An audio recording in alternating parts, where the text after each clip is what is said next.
Stoicism. Okay, so she asked me a really good question. She asked me, "What is Stoicism?" Right. So, in ancient Greece, there was a guy who was a slave. His name is Epictetus, and basically he had a lot of hard things done to him. Like when he was in, like his master broke his leg, and he tortured him. So what this guy did was he realized there's one thing I can do, which is control on the things that are in my control. Like my master is doing terrible things to me, he's breaking my leg and everything, but what am I grateful for and what can I control? So he started journaling, stuff like that. Eventually, and he didn't kill himself, like he got to a good mental health standpoint.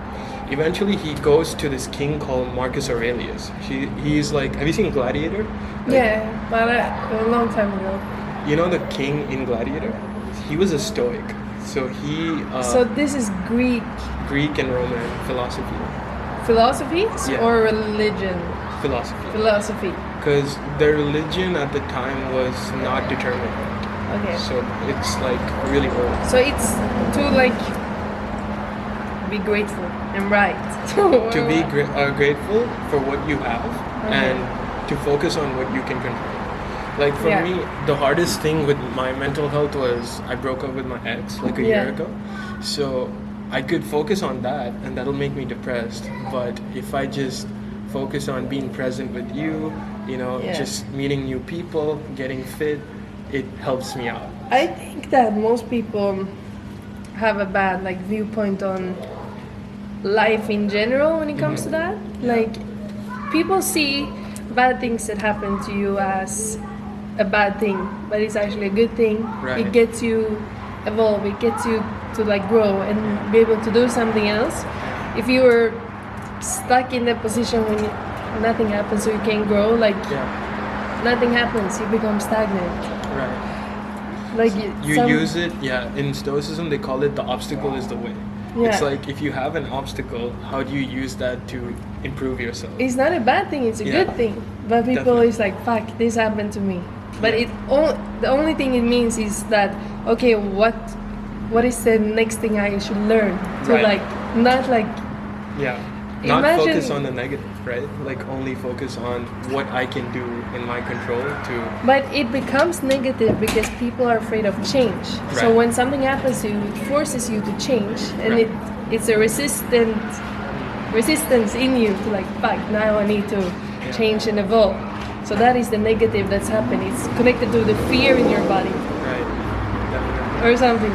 No, you're right. Like, I'm actually curious, where did you get this wisdom? Because you're 25, I'm 26. I'm a turtle.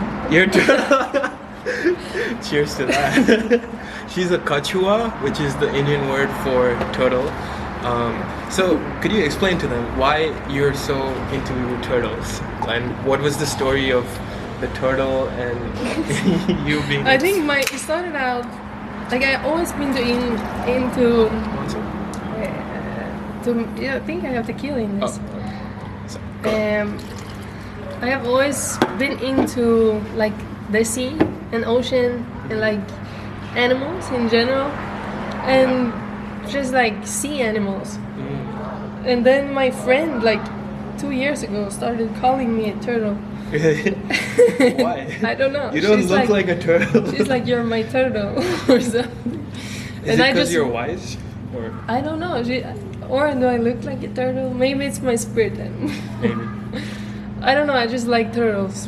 And then when I started my brand, it was just a random coincidence that I chose to have the kachua on the logo. Yeah. I don't know how. I just read about a lot of animals and then I saw what kachua was in Hindu, the word, and I liked the symbol, so I took it, and then I read more about turtles, and made turtles in my brand. It's when you read a lot about turtles, I sound insane. You sound really wise. Because mine is the same with the tiger. My spirit animal is tiger. Because the part of Bengal or the part of India where I grew up, it's called Bengal, right? Yeah. The only place in the world where Royal Bengal tigers exist is where my parents are from. Yeah. So I feel the same way about tigers. Yeah. It's my spirit animal. But I just like the turtle, and like the more you read into it,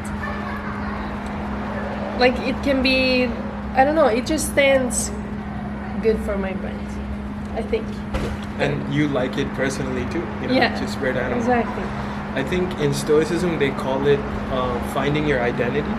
You know, that's very important as to, like, if we're all video game characters, right? Yeah. How would you create your own character from scratch?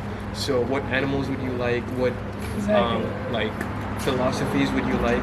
So it seems like you resonate with the turtle, the Kachua. I like the turtle. Yeah. But I also think that, like, just because I don't know, I don't identify me as it, because I know that I'm not a turtle. But spiritually, you might be a turtle. I might like turtles spiritually. Yeah. Yeah. But okay. You're not insane. I will assure you, you're not insane. I have a turtle necklace too. Not here, but I have it upstairs.